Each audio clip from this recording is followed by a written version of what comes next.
আল কোরআন শব্দের অর্থ কি? যা অধিক পাঠ করা হয়। কোরআন কার বাণী? মহান আল্লাহ তাআলার বাণী।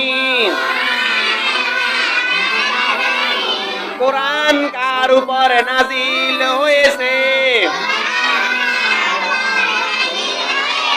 হযরত মুহাম্মদ সাল্লাল্লাহু আলাইহি ওয়াসাল্লামের উপর। আরবি কোন মাসে কোরআন নাজিল হয়? রমজান মাসে।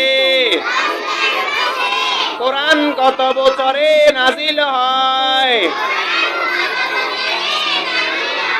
সুদীর্ঘ 23 বছরে। যে রাতে সর্বপ্রথম কোরআন নাজিল হয়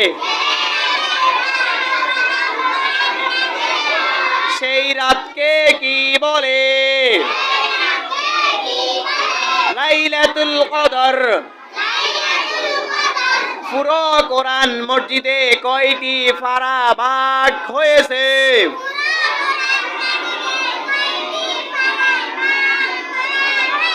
30 পারায়। আল কোরআনের সর্বমোট সূরা কয়টি? 114টি।